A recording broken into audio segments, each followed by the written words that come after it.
రచ్చా రాజకీయం at the rate of 5 PM కు స్వాగతం. నేను మీ ఫజల్. ఈరోజు బులెటిన్లో మిరాలం చెరువులో వాటర్ స్పోర్ట్స్ అధికారులకు కీలక ఆదేశాలు ఇచ్చిన CM Revanth Reddy. Hybrid cyber fraud హైదరాబాద్లో ఈ కొత్త ట్రెండ్. దొంగలు గతంలో లాగా జేబు దొంగతనాలు చేయడం లేదు. ఫోన్లు కొట్టి ఆ ఫోన్లో డేటా ఆధారంగా బ్యాంక్ ఖాతాలు ఖాళీ చేస్తున్నారు. పెద్దపల్లి నుంచి ప్రపంచానికి మన రాఖీలు వెళ్తున్నాయి. మహిళల విజయగాథలకు సంబంధించిన వార్తల్ని ఈ బులెటిన్లో చూద్దామా. Musi river front development corporation ఆధ్వర్యంలో పనులు చాలా చకచకా జరుగుతున్నాయి. రాష్ట్ర ప్రభుత్వం చాలా ప్రతిష్టాత్మకంగా తీసుకుంది. విదేశాల నుంచి తిరిగి వచ్చిన ముఖ్యమంత్రి రేవంత్ రెడ్డి మరిచెన్నారెడ్డి ఇన్స్టిట్యూట్లో ఈ మూసీ ప్రాజెక్టుకు సంబంధించి సమీక్ష చేశారు. అంతే, అంతటితో ఆగల. ఈరోజు ఉదయం ఆకస్మిక తనిఖీ చేశారు. మిర్యాలం చెరువుకి వెళ్ళారు. అక్కడ జరుగుతున్న పనులను, అసలు జరుగుతున్న అభివృద్ధి పనులు ఏ మేరకు వచ్చాయి, ఏం చేయాలి, పలు కీలక ఆదేశాలు కూడా అధికారులకు జారీ చేశారు. ఏదైతే అక్కడ చిన్న మధ్యలో ఒక దీవి లాంటి ప్రాంతం ఉందో దాన్ని పర్యాటక డెస్టినేషన్గా టోటల్గా చాలామంది విదేశీ పర్యాటకులు కూడా ఆకట్టుకునేలా దాన్ని తీర్చిదిద్దాలన్నారు. దీనికంటే ఎయిర్పోర్ట్కు చాలా సమీపంలో ఉంది ఈ చెరువు. ఈ చెరువులో ఇప్పుడు శాస్త్రిపురం నుంచి చింతల్మెట్ వరకు 2 కిలోమీటర్ల 2.65 కిలోమీటర్ల మేర కేబుల్ బ్రిడ్జ్. ఇప్పుడు మన దగ్గర దుర్గం చెరువులో కేబుల్ బ్రిడ్జ్ ఉంది. దానికంటే చాలా భిన్నంగా ప్రపంచ పర్యాటకుల్ని ఆకట్టుకునేలా ఇక్కడ కేబుల్ బ్రిడ్జ్ నిర్మాణం జరుగుతుంది. దీంతోపాటు ఈ చెరువులో ఈ వాటర్ స్పోర్ట్స్ నిర్వహించాలి అనే నిర్ణయం కూడా రాష్ట్ర ప్రభుత్వం తీసుకోవడంతో పాటు అధికారులకు ఆ దిశగా గైడ్ చేశారు సీఎం. ఈరోజు పెద్ద క్రేన్ మీద నిలబడి ఆయన చూస్తూ అక్కడ జరుగుతున్న పనులన్నింటినీ పర్యవేక్షించారు. దాదాపుగా 430 కోట్ల రూపాయలు ఈ మూసీ రివర్ ఫ్రంట్లో డెవలప్మెంట్లో భాగంగా ఈ చెరువుకు కేటాయించారు. 2027 కల్లా పనులు పూర్తి చేయాలన్న లక్ష్యంతో చాలా శీఘ్రగతిన పనులు జరుగుతున్నాయి. మ్యాక్సిమం పనులు పూర్తి కావచ్చుని. అయితే ఇక్కడ ఒక పక్కేమో కేబుల్ బ్రిడ్జ్, సాయంత్రం పూట కుటుంబాలతో కలిసి వచ్చి ఇక్కడ జనాలు ఖాళీగా కూర్చోవడానికి కూడా ఈ స్పేస్, పబ్లిక్ కోసం స్పేస్. ఇప్పుడు దుబాయ్ లాంటి ప్రాంతాల్లో పర్యాటక ప్రాంతాలు ఏ లెవెల్లో ఉంటాయో సేమ్ అలాంటి పద్ధతిలో ఇక్కడ మొత్తం ఏర్పాట్లు చేస్తున్నారు.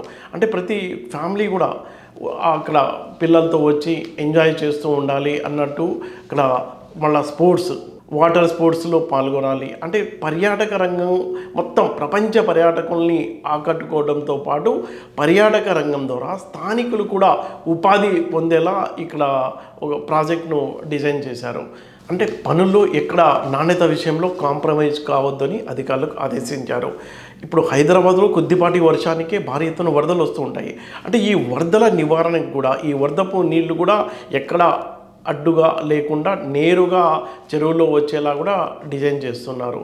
అంటే మధ్యలో మురికి నీరు రాకుండా ఎస్టీపీల ఏర్పాటు కొన్ని చేస్తున్నారు. ఆ ఎస్టీపీలలో నీటిని శుద్ధి చేసిన తర్వాతే ఇక్కడ దీనికి విడుదల చేయడం, అలాంటి ప్లాన్తో ఎస్టీపీలు కూడా నిర్మాణం అవుతున్నాయి. గతంలో ఎస్టీపీల నిర్మాణం ఉన్నవి అక్కడ శుద్ధి కార్యక్రమాలు జరుగుతున్నాయి. ఇప్పుడు మళ్ళీ దీనికోసం ప్రత్యేకించి కూడా మరికొన్ని ఎస్టీపీల నిర్మాణం, ఆ పనులు కూడా చాలా త్వరగానే అయిపోతుంది. అంటే టోటల్గా హైదరాబాద్ నగరంలో ఇది ఒక ఐకానిక్ ప్రాజెక్ట్లా ఈ కేబుల్ బ్రిడ్జ్ అనేది మొత్తం ఇప్పుడు హైదరాబాద్లో కాదు, దేశం మొత్తంలోనే అందరు ప్రజల్ని, టూరిస్టులని, పర్యాటకుల్ని, దేశీయ పర్యాటకుల్ని ఆకట్టుకునేలా డిజైన్ చేశారు. అయితే అనుకున్న సమయం 27 డిసెంబర్ కల్లా ఈ ప్రాజెక్టు పూర్తవ్వాలన్న లక్ష్యంతో రాష్ట్ర ప్రభుత్వం పనిచేస్తుంది. అయితే ఈ మూసీ డెవలప్మెంట్లో భాగంగా చేపట్టిన ఈ ప్రాజెక్టు రాష్ట్ర ప్రభుత్వానికి కూడా ఒక కాన్ఫిడెన్స్ పెరుగుతుంది. మూసీలో మనం ఫేజ్ 1లో ఈ ప్రాజెక్ట్ కంప్లీట్ చేసి ఇక ఫేజ్ 2 పనులు కూడా ప్రభుత్వం సీరియస్గా చేపట్టిన నేపథ్యంలో అంటే సీఎం విదేశాల నుంచి తిరిగి వచ్చిన వెంటనే ఈ ప్రాజెక్ట్పై ఎంత ఆసక్తి చూపుతున్నారో దానికి ఈరోజు చేసిన ఆకస్మిక తనిఖీలు కూడా ఒక ఎగ్జాంపుల్గా చెప్పుకోవచ్చు.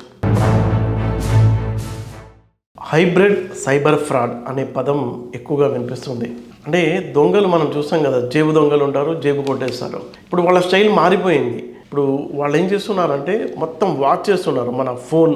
ఆ ఫోన్ యొక్క లాక్ ఎలా ఉంది, ఆ ప్యాటర్న్ ఎలా ఉంది, అది వాచ్ చేసి ఆ ఫోన్ని నొక్కేస్తున్నారు. అంటే పోయింది ఫోన్ కదా అనుకుంటే ఫోన్ కాదు పోయింది, ఆ ఫోన్లో ఉన్న డేటాని బేస్ చేసుకుని ఆ వ్యక్తి యొక్క బ్యాంక్ ఖాతాని గుల్ల చేస్తున్నారని సిటీ పోలీస్ కమిషనర్ సజ్జనార్ ప్రజలకు హెచ్చరిక జారీ చేశారు.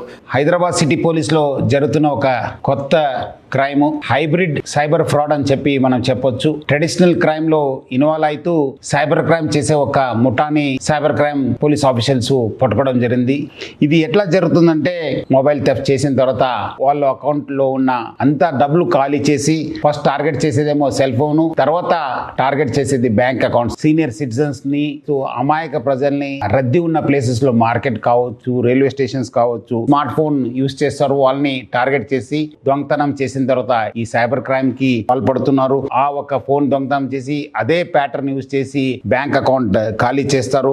ఒక మెయిన్ పద్ధతి ఏమంటే వాళ్ళు ఒక కండక్టర్ నాటకం ఆడడము. ఈ ఓనరు నా ఫోన్ ఇది అని చెప్పి ఫోన్ చేసినప్పుడు ఆయన ఇమీడియట్లీ నేను ఆర్టీసీ కండక్టర్, ఆర్టీసీ డ్రైవరు, మీ ఫోన్ ఇక్కడ దొరికింది, మీరు మంచి చేశారు, నాకు ఫోన్ చేసి మళ్ళీ మీదే ఫోన్ అని చెప్పి ఎట్లా తెలుసుకోవాలి, మీరు మీ ప్యాటర్న్ చెప్పండి లేదా పాస్వర్డ్ చెప్పండి అని చెప్పి ఆయనకి అడగడంతో ఇమీడియట్లీ అవును నాదే ఫోను, మీకు ఈ ప్యాటర్న్ ఓపెన్ చేస్తే అది ఓపెన్ అవుతుంది, నా ఫోటో ఉంటుంది చూడండి అని చెప్పి వాళ్ళు చెప్పడంతో వాళ్ళు ఇమీడియట్లీ ఒక స్క్రీన్ ని ఓపెన్ చేయడం జరుగుతుంది. సెకండ్ పద్ధతి ఏం చేస్తారంటే ఓనర్ వెరిఫికేషన్ నాటకం ఆడతారు. వాళ్ళు చాలా మంది వచ్చి అడుగుతున్నారు, మీరే ఓనరా అవునా కాదు అనడానికి మీరు ప్రూవ్ చేయండి, మీ ప్యాటర్న్ చెప్పండి, సో దట్ మనము ఆ ప్యాటర్న్ లేదా పాస్వర్డ్ చెప్తే అది ఓపెన్ అయితే మీదే ఫోన్ అని చెప్పి ధృవీకరిస్తానని చెప్పి వాళ్ళ దగ్గర నుంచి ఆ ఒక ప్యాటర్న్ కావచ్చు, ఒక పాస్వర్డ్ చేసుకున్న తర్వాత మళ్ళీ వాళ్ళు ఏదో అన్లాక్ అయిన తర్వాత మీకే ఇప్పిస్తానని చెప్పి ఒక కండక్టర్ నాటకం ఆడడము. సెకండ్ ఓనర్ వెరిఫికేషన్ నాటకం ఆడి గ్యాలరీలో ఉన్న ఫొటోస్ కావచ్చు, గ్యాలరీస్ లో ఉన్న కాన్ఫిడెన్షియల్ ఇన్ఫర్మేషన్, ఈ నోట్స్ లో బ్యాంక్ డీటెయిల్స్ కావచ్చు, పాన్ కార్డ్ డీటెయిల్స్ కావచ్చు, పాస్వర్డ్స్ కావచ్చు, ఈ వాట్సాప్ చాట్ లో కూడా చాలా మంది పెట్టడంతో వాళ్ళు యాక్సెస్ రావడం జరుగుతుంది. ఆ కాన్ఫిడెన్షియల్ ఇన్ఫర్మేషన్ లో వాళ్ళు రకరకాల మన యాప్స్ ఉన్న ఫోన్ పే యాప్స్ కావచ్చు, గూగుల్ పే యాప్స్ కావచ్చు, పేటిఎం యాప్స్ ని ఓపెన్ చేసి యూపీఐ పిన్స్ ని రీసెట్ చేసి మళ్ళీ ఫోన్ లో అక్కడ ఉన్న వాళ్ళ అకౌంట్ లో ఉన్న డబ్బులంతా వాళ్ళు మళ్ళిస్తారు, వాళ్ళ అకౌంట్ కి ట్రాన్స్ఫర్ చేసుకుంటారు. అట్లానే కొంతమంది తెలివిగా బెట్టింగ్ యాప్స్ కావచ్చు, లేదంటే గేమింగ్ యాప్స్ కావచ్చు, డిజిటల్ వ్యాలెట్స్ కూడా అమౌంట్ మళ్ళించి అక్కడి నుంచి కూడా అమౌంట్ వాళ్ళు డ్రా చేస్తారు. అట్లానే కొంతమంది మ్యూల్ అకౌంట్స్ ద్వారా అమౌంట్స్ ట్రాన్స్ఫర్ చేసి అక్కడి నుంచి కూడా వాళ్ళు డబ్బులు విత్డ్రా చేసుకొని కూడా వాళ్ళు ఈ సైబర్ ఫ్రాడ్ లో ఇన్వాల్వ్ కావడం జరుగుతుంది. ఈ సామాన్య నేరం కాదు, ఇది ఒక చాలా ఆర్గనైజ్డ్ గా జరుగుతుంది. ఇది ఫస్ట్ వాళ్ళు ఒక రద్దీ ప్రదేశ్ లో ఎవరెవరు బక్రాలు ఉన్నారు, ఎవరెవరు విక్టిమ్స్ ఉన్నారు వాళ్ళంతా ఐడెంటిఫై చేస్తారు. అక్కడ పోయిన తర్వాత ఐడెంటిఫై చేసిన తర్వాత అక్కడే పక్కన ఉన్న ఇంకోటి మనిషి చెప్పి ఫోన్ని దొంగతనం చేస్తారు. తర్వాత ఫోన్ని ఇంకోటి వాళ్ళకి హ్యాండ్ ఓవర్ చేస్తారు. ఆనే కొంచెం మాయ మాటలు చెప్పడానికి చాలా ఎక్స్పర్ట్ ఉంటారు. ఆనే మభ్య పెట్టి ఒక టెక్నికల్ నాలెడ్జ్ ఉన్న వాళ్ళు, సో ఆనే పర్సన్ కూడా ఉంటారు. ఆనే బ్యాంకింగ్ యాప్స్ ద్వారా ట్రాన్స్ఫర్ చేయడానికి, అక్కడి నుంచి మళ్ళీ క్యాష్ ని విత్డ్రా చేయడానికి ఒక మనిషి ఉంటారు. సో ఇది ఒక traditional crime plus modern crime, అంటే సైబర్ క్రైమ్ ఇన్వాల్వ్ చేసి ఒక హైబ్రిడ్ సైబర్ ఫ్రాడ్ ముఠా ఇది. మీకు అలాంటి కాల్స్ వస్తే ఎవరు కూడా మీరు చెప్పొద్దు, పోలీస్ కంప్లైంట్ ఇస్తానని చెప్పి పోలీస్ లిస్ట్ కూడా ఇది తీసుకురావాలి.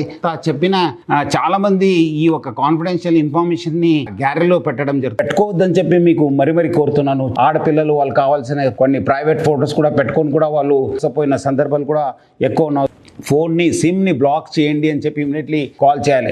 ఒకసారి సిమ్ బ్లాక్ అయిపోతే ఆయన ఏం చేయలేరు. ఈ సిఐఆర్ పోర్టల్ కూడా మన ఇన్ఫర్మేషన్ ఇస్తే మనం ఎక్కడ ఫోన్ ట్రేస్ అయ్యే అవకాశం ఉంటుంది. ఎవరెవరు మీ సర్వీస్ ప్రొవైడర్ ఉన్నారు వాళ్ళందరూ కూడా ఫోన్ చేసి ఆ సర్వీసెస్ ని ఆపేయండి అని చెప్పి మీరు ఇమీడియట్లీ ఒక మెసేజ్ ఇవ్వడమా, వాళ్ళు ఫోన్ చేసి చెప్పడమా మీరందరూ కూడా చేయాలని చెప్పి కోరుతున్నాను. మీ అమౌంట్ ఎవరో విత్డ్రా చేస్తున్నారంటే ఇమీడియట్లీ ప్లీజ్ డైల్ 1930 ఇమీడియట్లీ 1930కి ఫోన్ చేయాలని చెప్పి కోరుతున్నాను.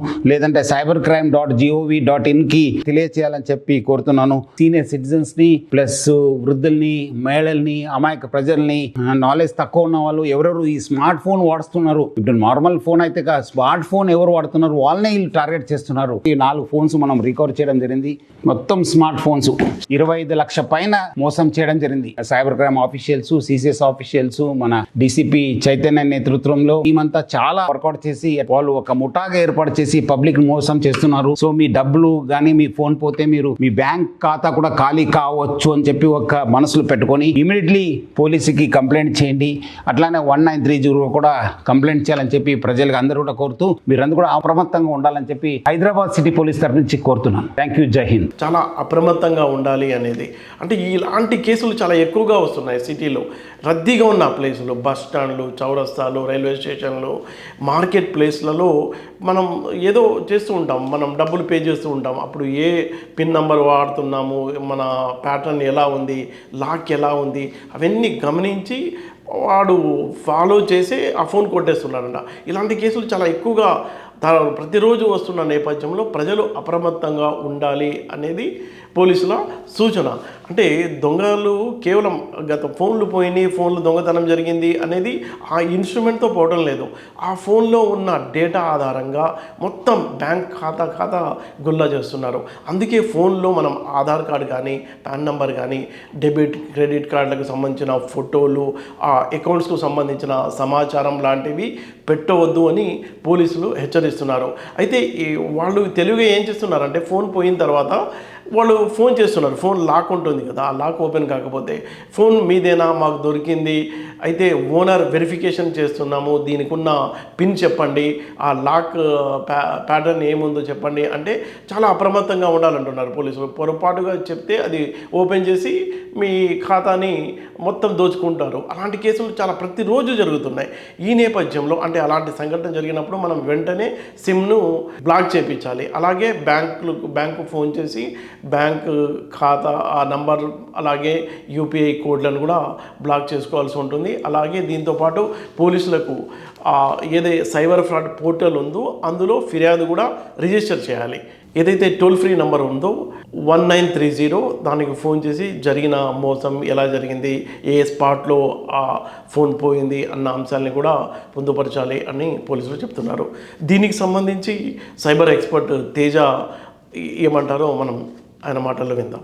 హాయ్, నేను మీ తేజ. మనం ఇప్పుడు చూసినట్టయితే సైబర్ మోసాల్లో హైబ్రిడ్ సైబర్ మోసాలు అనే కొత్త వెరైటీ ఆఫ్ సైబర్ మోసాలు స్టార్ట్ అయినాయి. ఈ సైబర్ మోసాల్లో ఏం జరుగుతుందంటే హైబ్రిడ్ అన్న పేరులోనే ఉంది. హైబ్రిడ్ అంటే సగం ఇంటర్నెట్లో సగం ఫిజికల్గా. ఈ మోసాలు స్టార్ట్ అయ్యేది మీకు బస్ స్టాండ్లో ఇంతకుముందు మన పాకెట్లో డబ్బులు ఉంటే డబ్బులు కొట్టేసేవాళ్ళు, బ్యాగులు కొట్టేసేవాళ్ళు, ఇట్లాంటి మోసాలు ఉండేవి. ఇప్పుడు వాటిని ఏం చేశారంటే తెలివిగా వీళ్ళు డిజిటలైజ్ అయిపోయిన తర్వాత డబ్బులన్నీ మనకి డిజిటలైజ్ అయిపోయి ఎక్కడ ఉంటాయి, ఫోన్స్లోనే ఉంటాయి. ఈ ఫోన్స్ని కొట్టేసి బస్ స్టాండ్లో మ్యాక్సిమం ఇట్లాంటివి జరుగుతున్నాయి. కొన్ని ముఠాలు ఉంటాయి, ఈ ముఠాలు అక్కడ తిరుగుతూ ఉంటాయి, అవి ఫోన్లు కొట్టేస్తాయి. కొట్టేసిన ఫోన్లని వాళ్ళు ఏం చేస్తారంటే మనం కాల్ చేసామనుకోండి, తిరిగి వాళ్ళు ఎత్తుతారు. ఫోన్ ఎత్తి ఏం చెప్తున్నారంటే మీదేనా కాదా ఫోన్ ఎలా తెలుస్తుంది మాకు, మీరు ఏదో ఒకసారి మీ పిన్ చెప్పండి, ఏది కొట్టి చూస్తాం అంటాం. లేదా మనమే చెప్తాం వాడికి, అరే నా ఫోనే అది, నా ఫోనే పోయింది, నా ఫోనే మీకు ఇస్తాను, నా పిన్ చెప్తాను, కావాలంటే నా ఫోటో చూడండి డీపీలో ఉంటుందని మనమే చెప్తాం. సో మనమే వాడికి పిన్ చెప్తాం. సో మనం ఎప్పుడైతే పిన్ చెప్తామో ఆ పిన్ని యూజ్ చేసుకొని వాడు డబ్బులు కొట్టేయడం జరుగుతుంది. అంటే ఫస్ట్ ఫోన్ ఓపెన్ చేస్తాడు. ఒక్కసారి మన ఫోన్ వేరే వాళ్ళ దగ్గరికి వెళ్ళిన తర్వాత ఏం జరుగుతుంది మీకు తెలుసు. మన ప్రైవసీ మొత్తం ఉంటుంది, మన జీపే ఉంటుంది, దాంట్లో మన వ్యాలెట్స్ ఉంటాయి, దాంట్లో నుంచి డబ్బులు తీసుకోవడం చాలా ఈజీ. ఈ సైబర్ మోసాల నుంచి మనం జాగ్రత్తగా ఉండాలంటే ఏం చేయాలి? ఈ సైబర్ మోసాలంటే మనం డిజిటల్గా జాగ్రత్తగా ఉండగలుగుతాం. కానీ ఈ హైబ్రిడ్ సైబర్ మోసాలు ఈ 2026లో ఈ హైబ్రిడ్ సైబర్ మోసాల నుంచి మనం జాగ్రత్తగా ఉండాలి అంటే డిజిటల్గానే కాదు, మనం ఫిజికల్గా కూడా జాగ్రత్తగా ఉండాలి. ఐసోలేటెడ్ ప్లేస్లోకి వెళ్ళడం కానీ, మన చుట్టూ ఒక 4-5 గ్రూప్గా కనిపిస్తుంటే ఆ గ్రూప్లోకి వెళ్ళకుండా అవాయిడ్ చేసి ఐసోలేటెడ్గా ఉన్న ప్లేసెస్లో నుంచి కూడా అవాయిడ్ చేసుకుంటూ అలాని గ్రూపులు కాకుండా జాగ్రత్తగా ఉండాలి. మనకి ఎక్కడెక్కడ అయితే మనం ఇన్సెక్యూర్గా ఫీల్ అవుతామో, అరే నేను ఏదైనా మర్చిపోతాను, లేదా నా ఫోన్ ఎవరైనా కొట్టేస్తారో, లేకపోతే వేరే ఏదన్నా అన్న అలర్ట్నెస్ మనకు ఉండగలిగితే చాలు, ఈ హైబ్రిడ్ సైబర్ మోసాల నుంచి మనం బయటపడవచ్చు. లేదా ఒకవేళ నిజంగానే మీ ఫోన్ పోయినట్టయితే మీరు ఏం చేయాలి, మన పిన్ చెప్పకూడదు. పిన్ చెప్పకుండా వాడికి అంటే పిన్ వాడు బ్రేక్ చేయాలంటే బ్రేక్ చేసుకోగలుగుతాడు, కానీ మనం చెప్పకుండా ఏం చేయాలి అంటే నేనే వస్తాను ఫిజికల్గా. ఎప్పుడు కానీ మనం మ్యాక్సిమం ఫిజికల్ అపియరెన్స్కే ఛాన్స్ ఎక్కువ ఇవ్వాలి. ఫిజికల్ ఎక్స్పీరియన్స్ అంటే ఐదర్ మీరు డిజిటలైజ్ అయిపోయినా ఫిజికల్గా మనం ఒక షాప్కి వెళ్ళి ఏమైనా సామాన్ కొనుక్కోవడానికి మనం ప్రిఫరెన్స్ ఇవ్వాలి. ఆన్లైన్లో కొనడానికి తక్కువ ప్రిఫరెన్స్ ఇవ్వాలి, ఎందుకంటే మనకి డిజిటలైజ్ మోసాలు ఎక్కువ జరుగుతున్నాయి కాబట్టి. లేదు మనకి వేరే స్కోప్ లేదు అనుకుంటే తప్ప అలా చేయకూడదు. ఈ హైబ్రిడ్ మోసాల్లో కూడా సేమ్. ఒకవేళ అతను ఫోన్ చేసి మీ ఫోన్ నాకు దొరికింది, లేదా మనమే ఫోన్ చేస్తే అతను రెస్పాండ్ అయ్యాడు, మీరు రండి పిన్ చెప్పమన్నాడు, మనం పిన్ చెప్పం. మనం ఏమంటాం అంటే మీ ఫోన్ మీ దగ్గరే ఉంది కదా, అక్కడే ఉండండి, మీరు ఎక్కడ రమ్మంటారో మనం అక్కడికి వెళ్తాం. అది సెక్యూర్ ప్లేస్, పబ్లిక్ ప్లేస్కి మనం వీలైనట్టుగా చూసుకొని అక్కడికి వెళ్ళాలి. So be alert, safe. Thank you. మన తెలంగాణ పెద్దపల్లి ఇప్పుడు రాఖీ తయారీకి ఒక హబ్గా మారింది. కేవలం తెలంగాణకి కాదు, దక్షిణ భారతదేశంలోనే పెద్దపల్లి నుంచి రాఖీలు తయారు చేసి 25 రాష్ట్రాలకు, అమెరికా, కెనడా, యూకే లాంటి 8 దేశాలకు ఎగుమతి అవుతున్నాయంటే, గతంలో మహిళలు బీడీలు తయారు చేసి ఉపాధి పొందేవాళ్ళు. అయితే మహిళలు ఆ బీడీలని వదిలేసి ఈ రాఖీ తయారు చేయడం నేర్చుకొని 3000 మంది అండి పెద్దపల్లిలో ఉపాధి పొందుతున్నారు. ఒక్కరోజు పండగ, ఆ ఒక్కరోజు పండగ కోసం దాదాపుగా 8 నెలల పాటు ఉపాధి మహిళలకు, 3000 మంది మహిళలకు ఉపాధి దొరుకుతుంది. జనవరిలో ఈ రాఖీ తయారు చేసే ప్రక్రియ స్టార్ట్ అయ్యి ఆగస్టు వరకు కొనసాగుతుందని మహిళలు చెప్తున్నారు. మహిళలే సంఘాలుగా ఏర్పడి దీనిపై ప్రత్యేక శిక్షణ తీసుకొని రాఖీలు తయారు చేస్తున్నారు. ₹1 నుంచి ₹1000, ఇంకా ఆర్డర్ని బట్టి ₹10,000 వరకు కూడా రాఖీ తయారు చేసి ఇస్తామని చెప్తున్నారు. కేవలం రాఖీ తయారు చేయడంలోనే మహిళలు బిజీ కావడం లేదు. ఆ ముడి సరుకు, గతంలో ముడి సరుకు గుజరాత్ నుంచి, బాంబే నుంచి వచ్చేది. అలాగే రాఖీలు కూడా ఎక్కువగా నార్త్ ఇండియా, ఢిల్లీ, బాంబే నుంచి తెప్పించుకునేవాళ్ళు. కానీ ఇప్పుడు ఆ స్టేజ్ మారిపోయింది. పెద్దపల్లి నుంచే మనం రాఖీలు పంపే స్థాయికి మన తెలంగాణ ఎదిగింది. అయితే ఇప్పుడు మహిళలు కేవలం రాఖీ ఒక్క పనే కాదు, ఈ ముడి సరుకును డివైడ్ చేయడం, అలాగే కొత్త కొత్త డిజైన్లు కంప్యూటర్ సహాయం తీసుకొని, అంటే 30,000 డిజైన్లలో పెద్దపల్లిలో రాఖీలు తయారవుతున్నాయి. 3,000 మంది మహిళలు అంటే తమ ఇంట్లో మెటీరియల్ తీసుకెళ్ళిపోతారు. ఇంట్లో ఉన్న పనులు చేసుకుంటూ ఖాళీ సమయంలో వాళ్ళ ఇష్టాన్ని బట్టి ఆ పని చేస్తూ అదనపు ఉపాధి పొందుతున్నారు. ఒక్కొక్క మహిళ ప్రతిరోజు ₹300 నుంచి ₹500 వరకు ఉపాధి పొందుతుంది ఈ రాఖీలు తయారు చేస్తూ. అయితే ఆ రాఖీ దారం, అలాగే ఆ డిజైన్ని బట్టి వాళ్ళ కూలీ ఉంటుందని నిర్వాహకులు చెప్తున్నారు. అయితే దీనికి కావాల్సిన ముడి సరుకు, రంగు దారాలు కానీ, పూసలు, ముత్యాలు, చమ్కీలు, ఇవన్నీ గుజరాత్ నుంచి, ముంబై నుంచి ఇక్కడ తక్కువ ధరకే తెచ్చుకొని ఈ 30,000 డిజైన్లలో చాలా ఆకట్టుకునేలా యూత్కి, మహిళలకి వాళ్ళకి ఆకట్టుకునేలా తయారు చేస్తున్నారు. అంటే అన్నా చెల్లెల ప్రేమానుబంధానికి ప్రతీకగా ఉన్న రాఖీ పండగ, ఒక్కరోజు రాఖీ పండగ పెద్దపల్లిలో మహిళలకు ఒక ఉపాధి భరోసా ఇస్తుంది. దేశవ్యాప్తంగా మనం చూసుకున్నట్లయితే ఈ రాఖీ బిజినెస్ ఒక సర్వే ప్రకారం 25,000 కోట్ల రూపాయల బిజినెస్ ఉందంట. ఇక పండగకు సంబంధించిన స్వీట్లు, కొత్త బట్టలు అవన్నీ కలుపుకుంటే 30,000 కోట్లు, మొత్తం 55,000 కోట్ల బిజినెస్ దేశవ్యాప్తంగా రాఖీ పండుగ సందర్భంగా జరుగుతుంది. అయితే ఇది నార్త్ ఇండియాకి సంబంధించిన పండుగ అయినప్పటికీ ఇక్కడ మన తెలంగాణలో కూడా చాలా భారీ ఎత్తునే ఈ పండుగ ఎంజాయ్ చేస్తున్నారు. జనం రాఖీలు కొంటున్నారు, అలాగే పండుగను ఫీల్ చేస్తున్నారు. అయితే ఈ పెద్దపల్లిలో దాదాపుగా ఈ 50 కోట్ల వరకు టర్న్ ఓవర్ ఉంటుందని అక్కడ ఉన్న మహిళా నిర్వాహకులు చెప్తున్నారు. గతంలో ఈ బీడీ పరిశ్రమ, బీడీ తయారు చేయడంలో చాలా గంటల కొద్దీ పనిచేస్తూ తక్కువ ఆదాయం పొందే మహిళలు వాళ్ళు కాలంతో పాటు మారుతూ దీనికి సంబంధించిన శిక్షణ తీసుకొని ఇండ్లలోనే రాఖీలు తయారు చేయడంలో శిక్షణ పొంది తమ ఇళ్లలోనే ఆ మెటీరియల్ తీసుకెళ్ళిపోయి ఖాళీ సమయంలో తయారు చేస్తూ అదనపు ఉపాధి పొందుతున్నామని చాలామంది మహిళలు తమ విజయగాథల్ని ఒక్కొక్కటిగా చెప్తున్నారు. చూస్తూనే ఉండండి రచ్చ రాజకీయం @5 PM. రేపటి బులెటిన్లో మళ్ళీ కలుద్దాం.